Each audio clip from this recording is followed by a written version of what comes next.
7, 6, 5, 4, 3, 2, 1.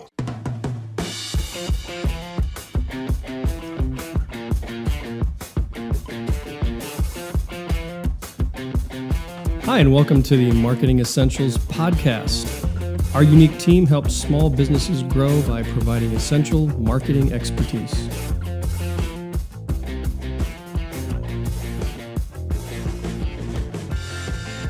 Hi, and thank you for joining us for the Marketing Essentials Team podcast. My name is W.Parmentier of W.Parmentier Photography. And I'm Alicia Piazza of Custom Marketing Solution. And I'm Justin Kerr of Justin Kerr Design. And together we make up The Marketing Essentials Team. So, today's topic. Do we have a topic today? Yes, we do. Oh, that's right. I was told. It's all about how to Bill. shoot. It's all about Bill, it is. Yeah, well, it's about time it's all about me. No, I'm kidding. But our topic today is shooting photos and videos for your real estate marketing. So if you're a real estate agent out there, Listen up. this podcast is for you. I'm going to try to keep it as positive as I can.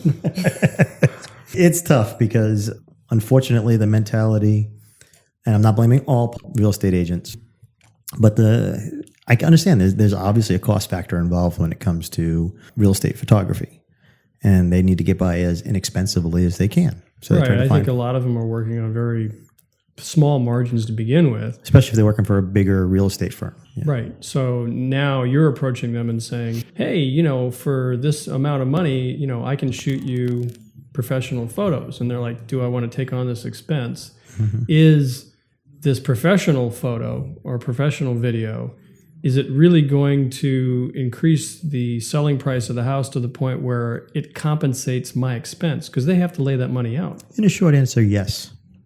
But I would also go with the caveat, if you're selling a $150,000 home, $160,000 home, probably not.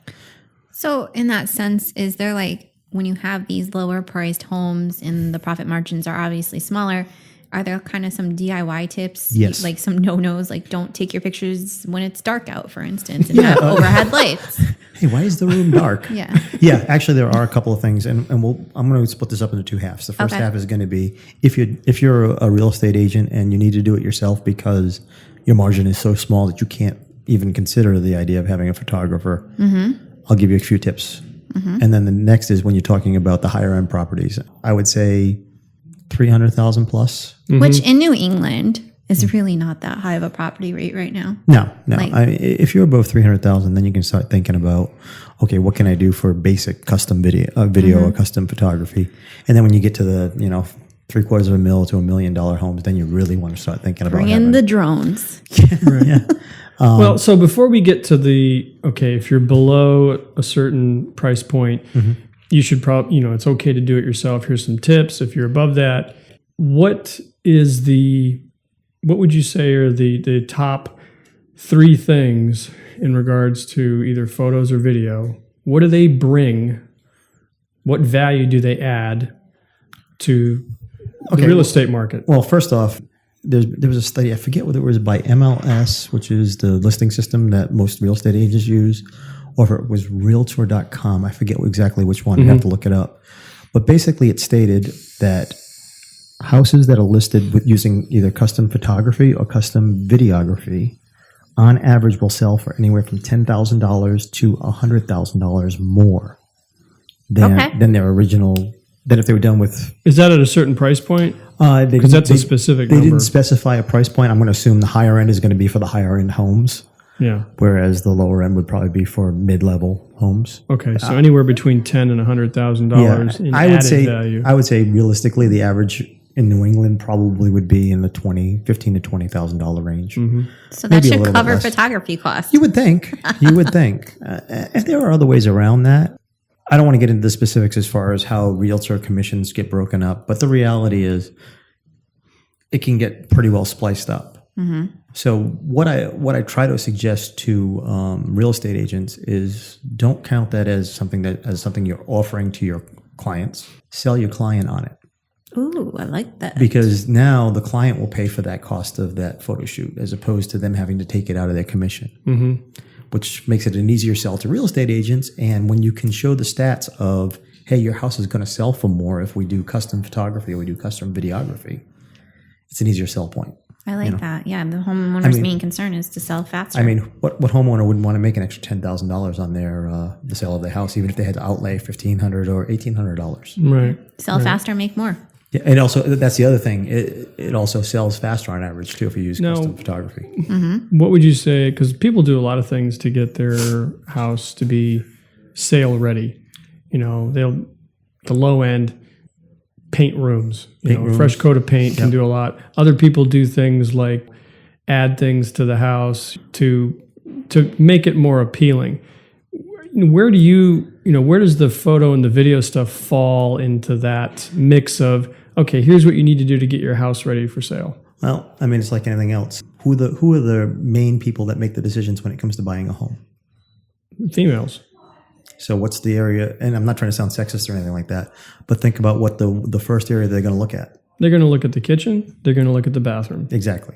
So those are going to be if you're trying to do fix-ups for your house. Now we're talking to a homeowner themselves. Right. And Alicia, please correct me if I'm off base on this. Yeah, I mean, I'm not trying to be I think it's right. I think the kitchen is the hub of the family, and women are a little bit more aesthetically drawn to, things that are updated, things that they know are going to be there for the family. Yep. I don't know where my boyfriend would walk in and be like, the big screen will fit. Fine. Well, yeah, most guys are going to be like, does it have a man wall. cave, Right. But the reality is the biggest influencers in purchasing a home is the female of the family.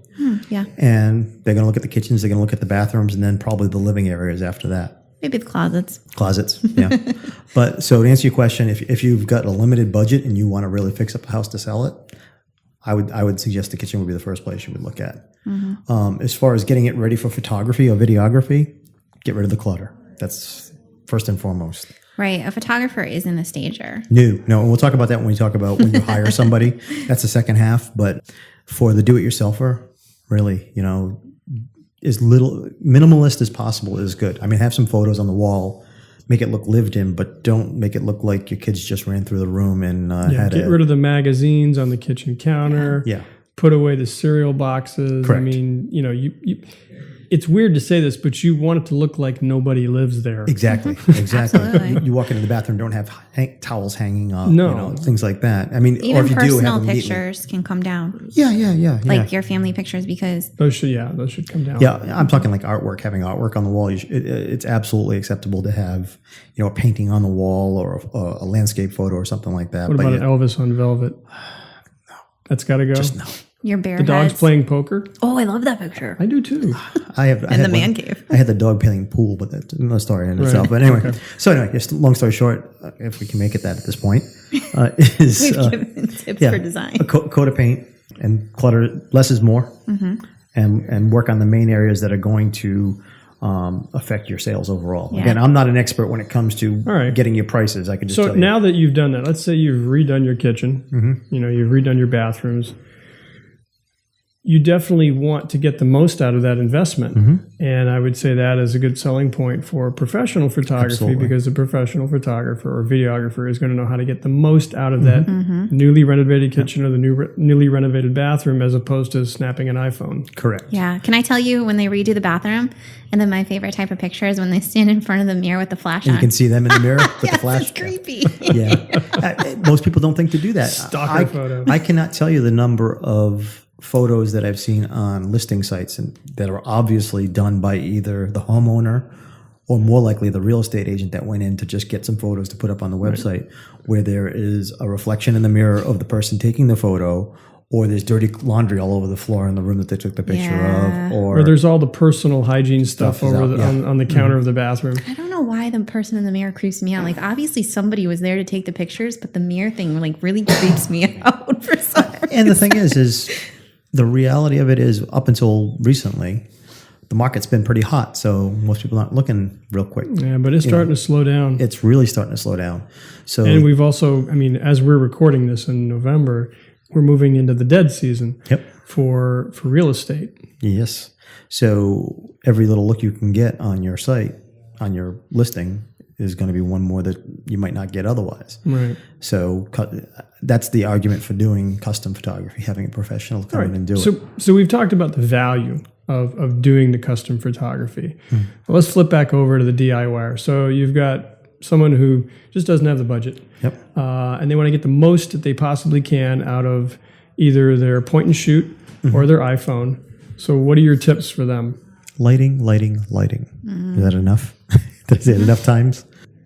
So some Klieg lights in the front yard shining right into the living room? Yeah, no. No? Okay. Overhead fluorescence. Well, no? you're hurting me, Alicia. You're really hurting me here. No, I mean, you'd be surprised how many times I see a photo where they have nice, beautiful, natural light coming in through the window, and then they've got a fluorescent or an LED light that's on. Yeah. So now you've got these mixed lighting throughout the room. So it's a yellowish tint on one side of the room, and then you go over to the other side of the room, it's a bluish tint. And it just looks unprofessional at that point. And So do you recommend all natural light? either all natural or tame down the natural and use flash. I would. My first recommendation is all natural, if possible. I mean, if it's a dark day outside when the photographer's taking the photo, then you may have to throw some, artificial lighting in there. Now, there are some situations where if you're in a room that has very little or no windows in it, okay, now you have to use artificial light. But you're not gonna light up artificial light in a sunroom. It's kind of ridiculous to do that, And if you're say you're in a living room and you've got the one overhead light and you've got maybe 3 table lamps, would you say use the lamps over the overhead light? Yes, because the overhead light's just going to cast all sorts of nasty shadows. Yeah. Absolutely. All right. But again, if you get some really nice light coming in through the windows because it's a sunny day out, Use that. I'd use that first. Right. And then there's a way you can do composites after the fact. But that would be more the average real estate agent is going to do a composite. They're What snapping is it with their that? iPhone. I forgot tech word here. Sorry. Ding ding. Yeah. How much do I have to pay for that? $10 for you. Yeah. Oh, thanks. Wow, that was quick, Alicia. Just right at it. Fine. Now, composite basically is when you take multiple photos of the same exact spot. So you would firstly use a tripod for that. Okay.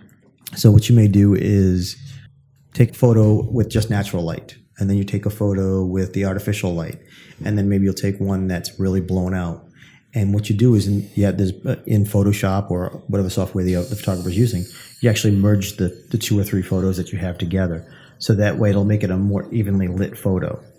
Have you ever looked at a photo that you've taken in say, a living room on a bright sunny day, and if you looked at the windows, they're bright white because it's all blown out in that window?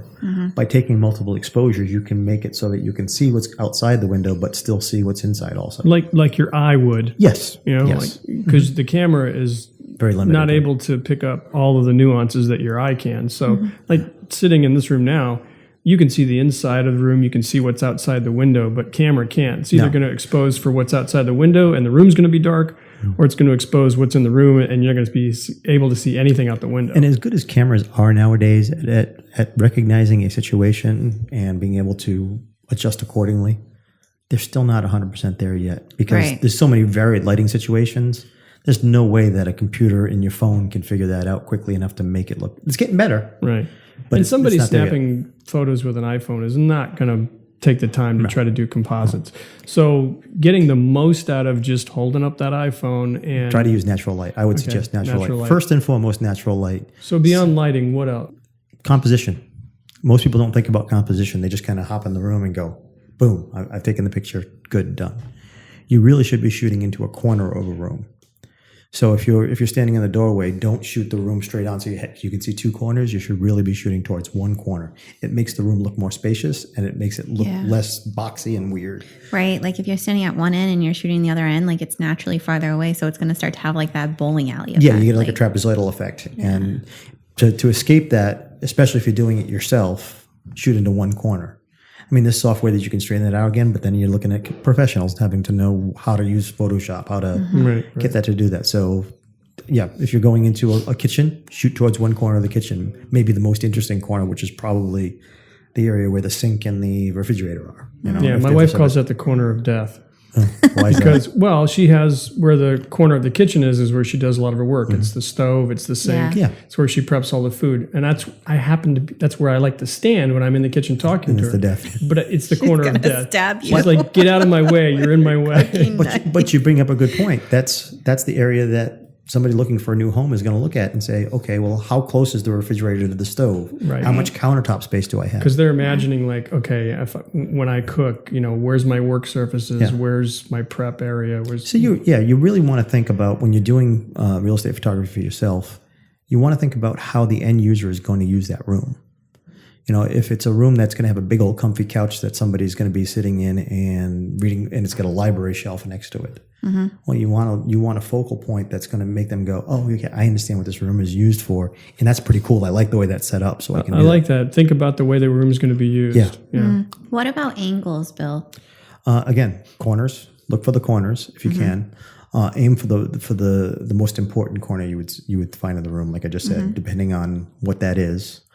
In a living room, it may be where the TV is located. In a sitting room, it may be where the bookshelves are, or in like you said earlier, a closet. It may be where the coat rack part of the closet is, so they can see how much can be hung there. Sorry. Go ahead, Alicia. Like, what about if you have like a really cool, like they're called like apron sinks now, or farmhouse style, like. Would you recommend like standing up above and getting shots like looking down? You can, but there's a lot that can be done from the side views. Elevated a little bit, but on a side view. So now you can see the length of the counter into the sink area. Right, yeah. So you're going to be above the sink level, but aiming towards like maybe from the side, coming at it from the side as opposed to coming straight on. Or like a cool entryway and then crouching down so you can get more of the angle up the stairs or something. I shot a house probably about 4 months ago now.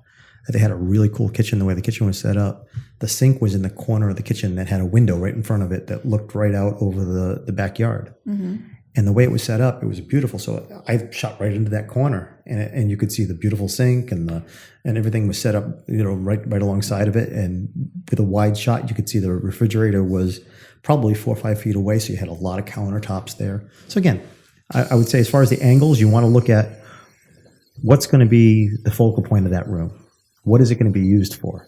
If it's a kitchen, the sink's probably going to be the refrigerator is going to be the focal point. If it's a dining area, it's probably the dining room table.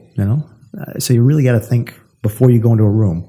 What is unique about the room that you're photographing? And for heaven's sake, take all the stuff off the refrigerator. Yeah, all the magnets and stuff. You have no idea how many times I've had to Photoshop magnets off of. That's painful. Seeing that you could just take them off in 10 seconds, you have to go back and Photoshop. Okay, so let's so you've got some basic ideas of what you have to do if you want to do it yourself. Did you have any other questions, Justin? I know you on the do-it-yourself end of it. No, I think Alicia covered it. Okay, so now the custom end of it. Again, I'm going to say this is for the higher end homes where mid-level to high end. First thing I'm going to suggest to somebody is look into a reputable home stager. Home stager. What's a home stager? Yeah, I was going to say, I'm looking at you like, you're going to explain that one? That's like my dream job if I wasn't already doing my first number one dream job. A home stager is a professional that knows how to set up each and every room of your house to make it look the best it can for it to sell. Pinterest worthy. Yes, Pinterest worthy type stuff.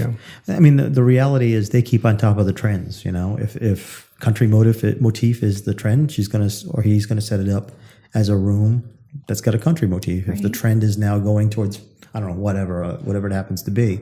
And if I'm not mistaken, home stagers will actually bring in pieces. I mean, they'll work with what you have, but they'll also bring things in to enhance what's already there. What I didn't know is there's an entire market that rents stuff for home stagers. So you can rent a living room table, or you could rent a piece of furniture, or artwork, pillows, things like that. They'll go right down to the details, the pillows, the china on the table, fresh flowers, all that good stuff. So yes, when you start getting to that end, you want to look at a home stager. You also want to look, most people, this is the last thing people think about, but I think it's really important also, is the landscaping. If your house looks like it's trashed on the outside, most people aren't going to go anywhere near the inside. Curb appeal. Yeah, curb appeal. There's a lot to that, I like to watch HGTV. It's one thing to have, okay, so maybe you have to, there's certain things that are tough to do during certain times of year. If you've got a lawn that's patches everywhere and you're talking about selling your house in November, you're not going to grow that lawn back in the middle of November. So that might take some creative Photoshop work to get it looking the way it should, so you can at least give the potential owner an idea of what it would look like. Yeah. But a good photographer, sorry, Justin, go ahead. Keep cutting you off today. It's okay. I imagine that there's a limit as to what you might do with Photoshop in regards to landscaping. Like it's one thing to green up a lawn in November because you know it's going to look green in April and May.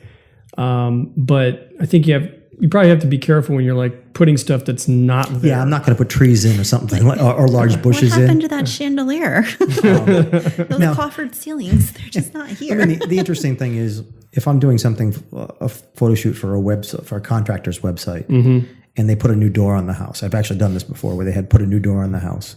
Well, either side of the house, one side had bushes, the other side didn't.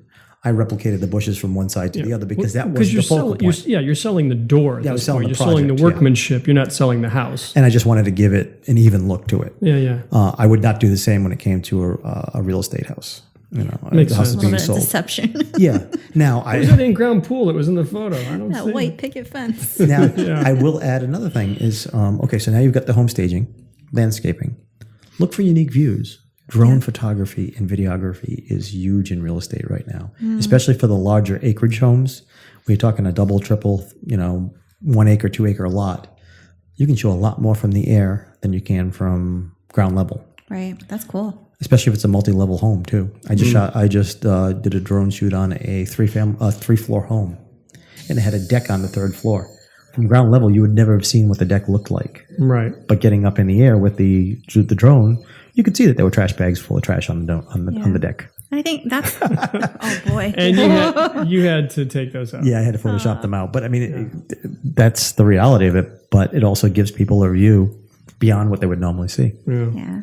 I think like how you're saying, like if the lawn is patchy, there's not much you can do. But I think when you're working with a photographer and they need an outside shot, then the photographer knows to focus on something a little bit different. Like Exactly. to make the photos more forgiving. And, it's like doing a headshot. Like you want to have someone's best side showing. Yeah. Yeah. Oh, yeah. I mean, that's the other thing.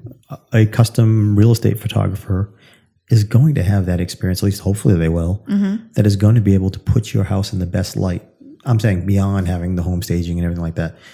And another, please, this is a very important thing to not forget for the real estate agents. A photographer is not a stager. You'd be surprised how many think, oh, you're a photographer. If the room's a mess, you'll move the things around to get the right shot. Not necessarily. That's an extra fee. Yeah. And it's not cheap. No, I mean, it's really not. I mean, my average shoot for an interior shoot of a less than 3,000 square foot house is probably an hour. If I had to stage every room in a less than 3,000 square foot house, it would probably take me 4 or 5 hours. Yeah. Does somebody want to pay that cost for 4 or 5 hours worth of stuff? Do you? And we keep doing it I today. know. It's okay, you guys. It's Just fun have to watching you step guys do this. outside and, It's like, watching work it's it fun out. watching the two of you do this. I was going to ask you, do you provide your real estate agents that you work with, do you provide them with like a checklist of like, okay, if you're going to shoot this yourself, here's what you need to know. And if you're going to hire me, here's what needs to happen before I show up. I've never had anybody, it's a good question. I've never had anybody ask me, I'm going to do this myself. Do you have a checklist of things I need to look for?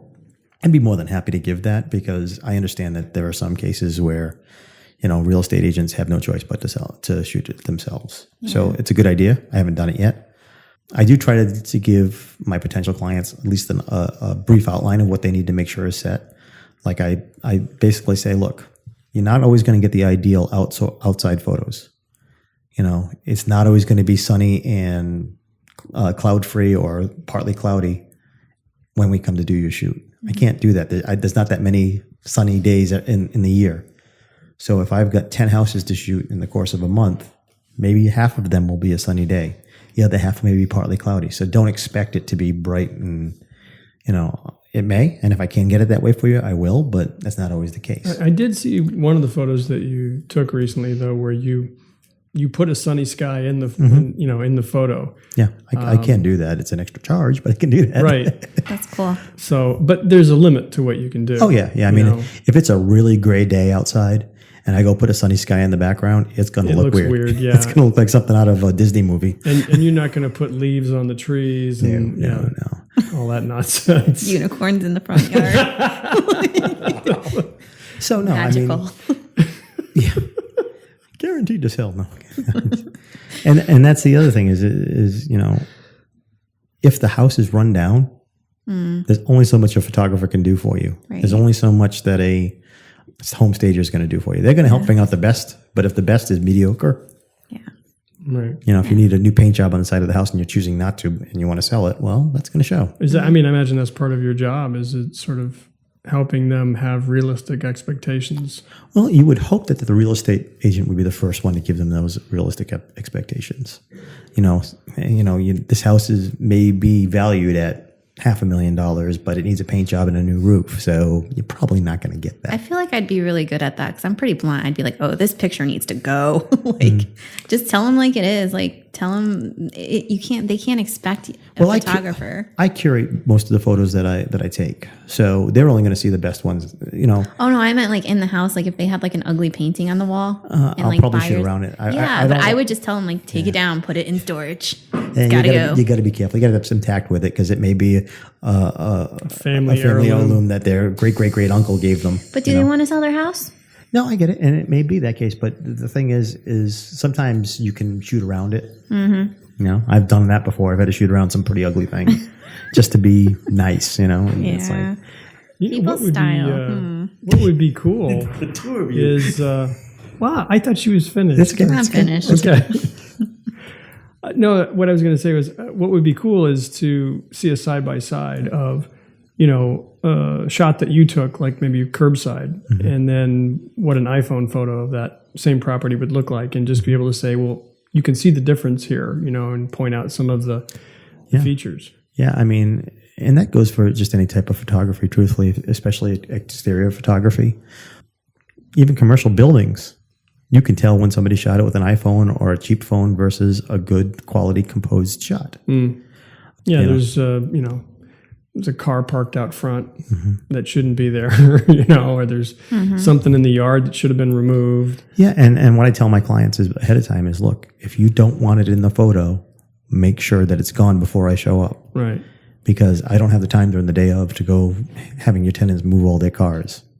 I don't have the time the day of to have them make sure that they've taken that basket of laundry that's all over the bed and move it. I mean, if you're going to work at that level, then you have to charge them extra. Yeah, well, and quite frankly, nobody would pay that extra. Right. And so it's one of those things. It's like just think about what you're putting forth as a homeowner. You want to think if you want your house to sell, use the common sense stuff.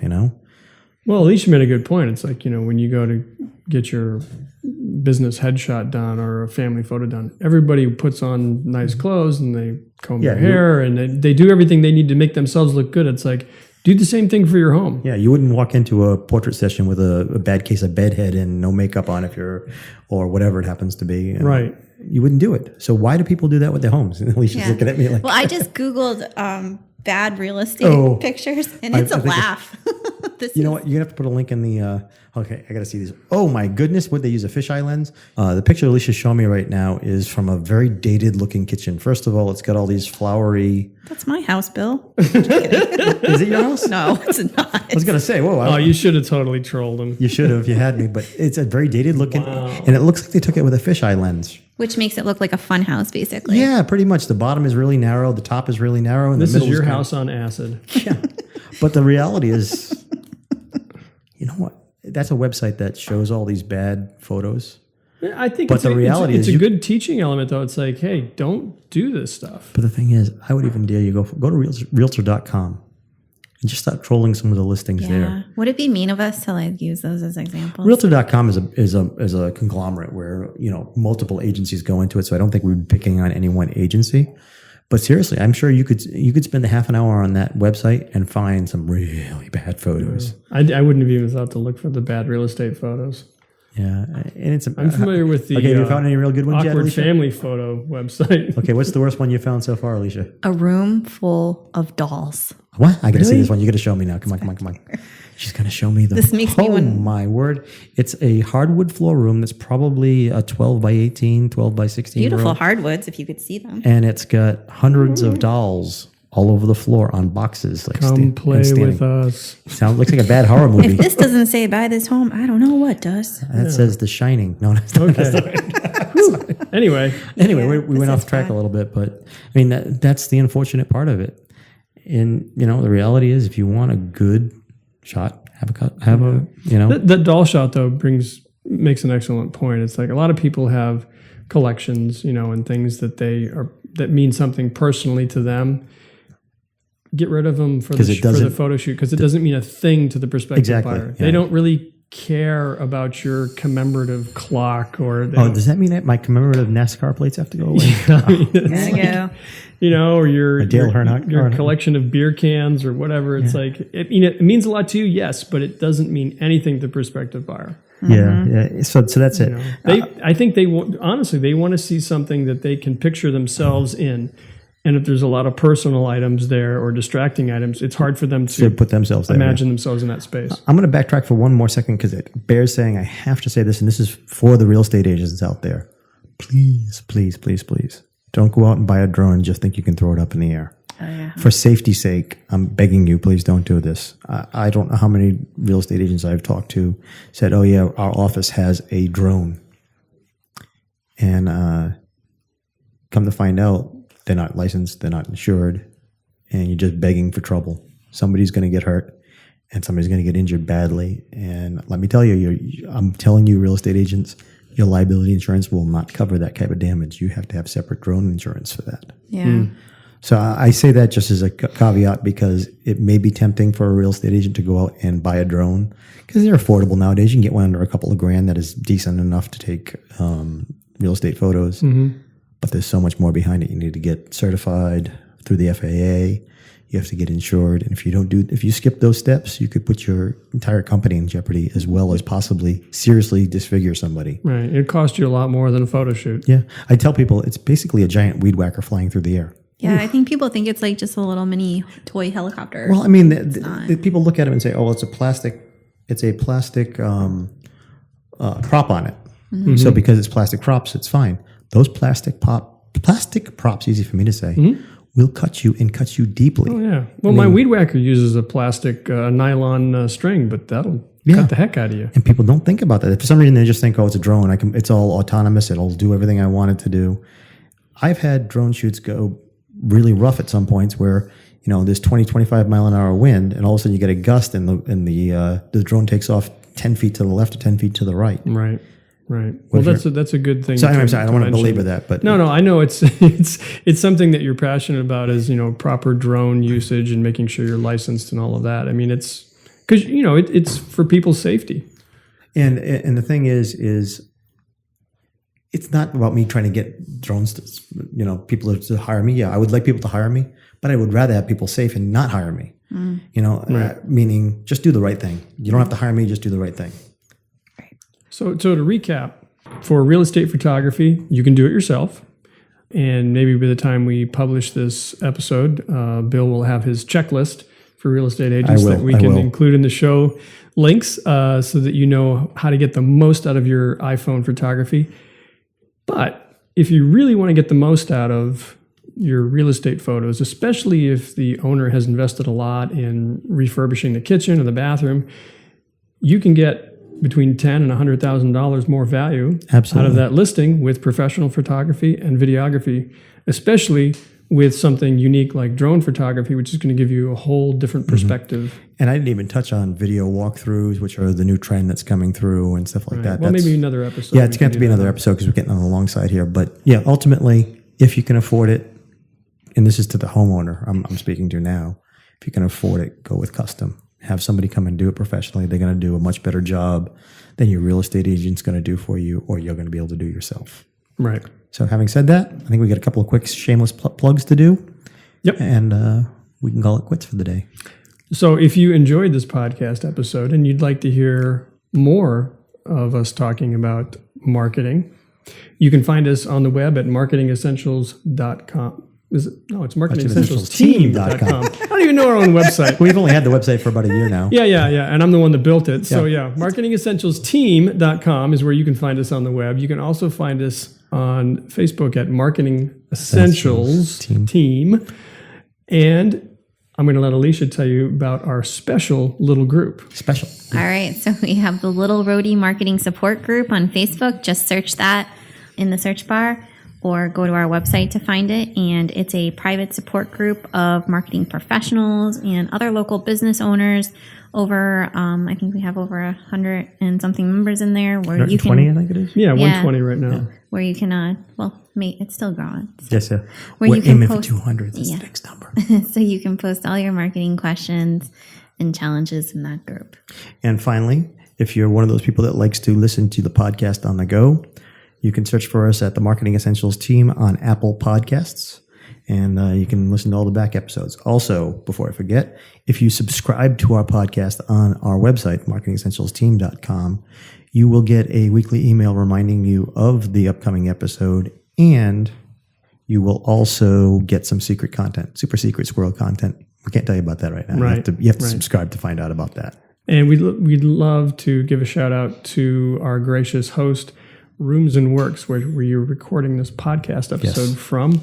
And you can find them online at roomsandworks.com. Yes. And with that, I think that's all we have for today. Have a great day, everybody. Bye. Bye.